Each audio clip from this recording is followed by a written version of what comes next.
Yeah, I'm primarily a macro analyst. I look at technicals and fundamentals, but I really kind of bring the geopolitical and international and economic perspective to bear. So that's kind of what I do. But this is a very unusual situation where you sort of get a macro view of something and you realize, well, wait, there's a bigger macro view and then an even bigger one behind that. So you have to kind of keep going through the layers. So, of course, enormous amount of attention focused right now on the war between Israel and Hamas. But I still, I follow the Ukrainian war closely. I read a lot of history. We kind of know what happened on October 7th. The details, I don't want to dwell on it, but they're of the highest order of horror. What we don't know is, does this thing escalate? And this is where, for investors, I think the impact on oil prices is so important. So when the war started, we said, oil's gone to 100 or 150 or whatever.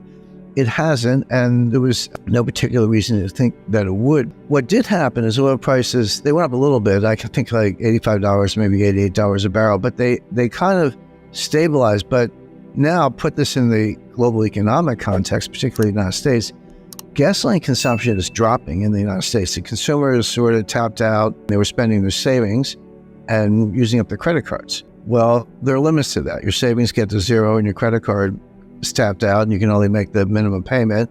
At 20% interest, your principal is going to double in 3 years. So that's not going anywhere. It kind of looks like the consumers slammed on the brakes maybe around the middle of August, certainly in September. If gasoline consumption is down, that's usually pretty inelastic demand. You still got to get to work and take kids to school and all that. But gasoline consumption is down, which is a really negative economic sign. So a lot of other things are deflating. So with that as background, one would expect that the wholesale price of oil, WTI and Brent would come down, but it hasn't. So I would say, if you say, what's the impact of the war so far, is that the South oil prices have soared, but they haven't come down. There's a floor. Now the question is, off of that floor, does it stay there, or does something else happen that causes it to spike up to that $120, $150 barrel oil that some people have been talking about? But this is a financial war as much as anything, and the U.S. is losing. The Russian sanctions have failed. I teach a seminar in financial warfare at the U.S. Army War College, and I told my 2022 class, this is April 2022, not long after the Ukraine war started, I said these sanctions are going to fail, and worse than that, there'll be blowback that's going to hurt the United States more than it's hurt Russia. That's happened. So we know a lot. There's a lot we don't know. I think those are the things that are really going to tip the global economy into a global recession, if not a financial crisis. Well, right, I've been doing this for a long time. I was a facilitator and a participant in the Pentagon's first ever financial war game in 2009 at the Warfare Analysis Laboratory, part of Johns Hopkins. It's a top secret lab about halfway between Washington and Baltimore. The Pentagon did not need my help in war games, but they did need outside expertise in financial war. They had never done that before. And I even recruited, and they sort of, they had the FBI and the CIA and the Treasury and think tanks, what I call the usual suspects. I said, look, if you want a really good financial war, it involves, lying, cheating, and deception. We got to get some Wall Street people in here, because that's what they're good at. So I was able to recruit a top private equity manager and one of the top analysts for one of the biggest banks in the world. So we got a little Wall Street expertise in the room. It went extremely well. By the way, the scenario we did in 2009 was that Russia and China were going to accumulate gold and start a new gold-backed currency and try to run the dollar off the road. So we did that years ago. I warned the Pentagon. The whole idea of a war game is not to do today's war. It's to look 5-10 years down the road and help people prepare for what might be coming. We're there now. I talked about the BRICS and other multilateral efforts to get out from under the dollar. But I did another war game, what we call tabletop. You just get 11, 15 experts around the table, and you talk it through. It wasn't quite as elaborate in that sense as the 2009 war game.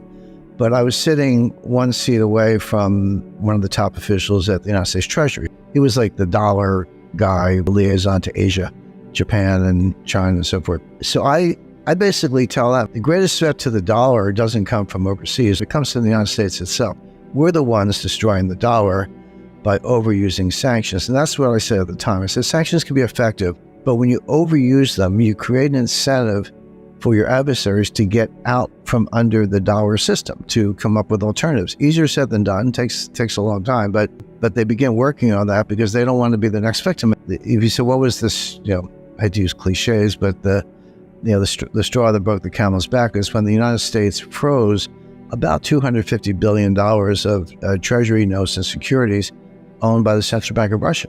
Those were their reserves. They had them invested, not all of them, but a lot of the reserves in U.S. treasuries. We froze them. That was unprecedented. I mean, we kicked Iran out of SWIFT, and we did the same thing with Russia. We did a lot else to Russia, but freezing central bank reserves of a major global power, largest atomic nuclear arsenal in the world, etc., had never been done before. Well, think about that from the perspective of, Brazil, Saudi Arabia, India, Turkey, a lot of other countries. You're sitting there saying, well, if they did that to Russia, what if I do something the United States doesn't like? Are they going to freeze my reserves?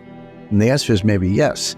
So you've now created a very powerful incentive to get out from under dollar hegemony. It didn't come from them, it came from us because we were overusing the reserves. So I pointed this out in this war game I'm describing.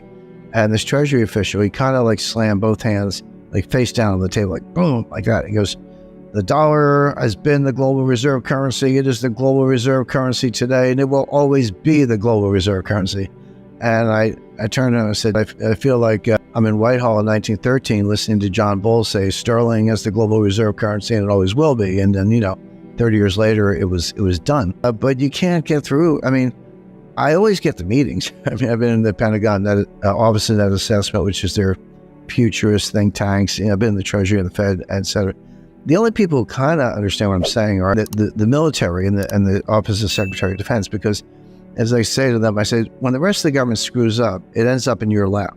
Like the military, and that's going to happen in Israel, the military is going to have to come in and pick up the pieces that other people in the State Department, the Fed, and the Treasury have, scrambled. So they kind of get it, but the Treasury doesn't get it. The Fed's kind of not, they don't really do international stuff. It's not part of their mandate, so-called. The White House, Janet Yellen doesn't understand anything we're talking about right now. She's a statistics geek from Berkeley, probably a high IQ, no common sense, no real international experience, so she doesn't understand this. So when I taught my financial warfare seminar at the U.S. Army War College in 2022, as I mentioned, I told them it was all brand new. Sanctions was coming. I understood them. I worked with sanctions for decades. And I said, they're powerful. They're going to fail. They won't work for a country like Russia. Russia has too many alternatives. And the big factor was that nobody joined in. China has not joined the sanctions. India, Brazil, Turkey. These are large, powerful countries. None of them have joined the sanctions. So there's no coalition of the willing. It's like a non-coalition of the unwilling. When Russia has that many trading partners who won't join the U.S. sanctions, they have a lot of alternatives. They have other places to sell oil, other ways to get currency payments, other ways to keep their economy afloat. We're losing the financial war to the BRICS. Not all at once. These things can take years to play out. But we're doing it to ourselves by abusing sanctions. They're weaponizing the dollar. Well, we weaponize the dollar.